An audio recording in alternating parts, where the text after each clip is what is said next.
I'm concerned about the hostile voices against Israel on the left, but the hostile voices on the right are a problem also. Candace Owen Candace Owens. and Tucker, different categories. I want to be clear, it's not the same, but Tucker's influence at the Republican National Convention and obviously in Trump's orbit suggested a question of, did Tucker have Trump's ear on Israel and the Middle East and other foreign policy issues more than a person like Mike Pompeo? And for a moment, it felt like the answer was yes.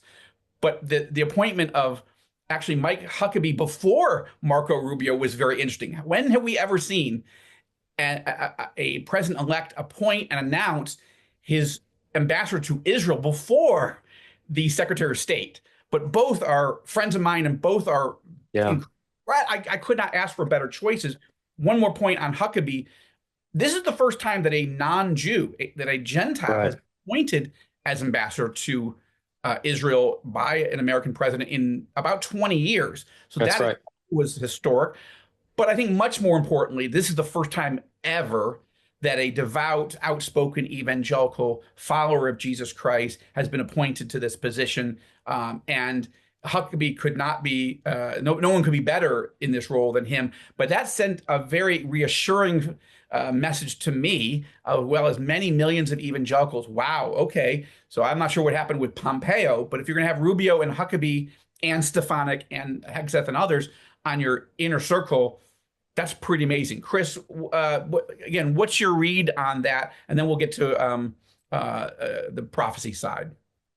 Yeah, well, no, I agree. I mean, we all have interviewed Governor Huckabee and know him. And I would add, Dan, I would call him a hero of the faith, the way he's been in the public forum for many, many years, a presidential candidate, and just so outspoken on his faith and being able to articulate his faith in so many different policies, domestic or international. And certainly somebody here, I would say in Israel, he's a very close friend of Benjamin Netanyahu, which is reassuring as well. He's led tours to Israel for decades and been well over 100 times, I think, visiting Israel. So I think that's a huge choice. I just agree with you about that, Joel. But as you said, it is concerning about some of the voices that are coming out from the right that are disconcerting going forward. And guys, it's very troubling.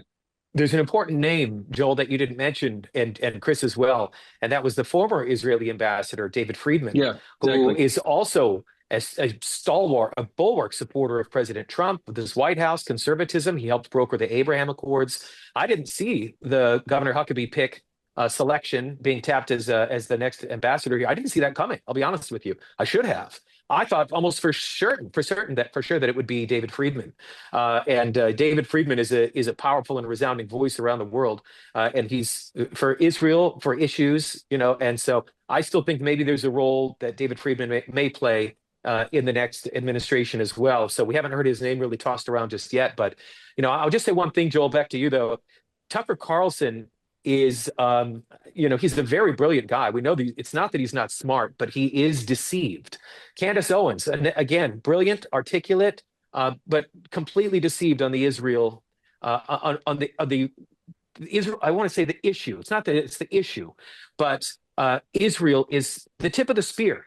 Israel is fighting Islamic terrorists, Iran, the 7 fronts that you mentioned, Joel, as well. It's not the same as Ukraine. Tucker Carlson, and when I hear him talking specifically, he lumps Israel in with Ukraine and says, oh, America shouldn't be paying for foreign wars. Well, if there's no Israel, guess who's next? The big Satan, the little Satan. We know that's not going to happen because we've read the last chapter in the Bible. We know Israel wins. Israel survives. Jeremiah says, unless the moon, the sun, the stars cease to exist, that's when I'll break my promise to Israel. So that's not going to happen. But Tucker Carlson keeps lumping Israel in with Ukraine, and that's where he's lost me. That's what's frustrated me.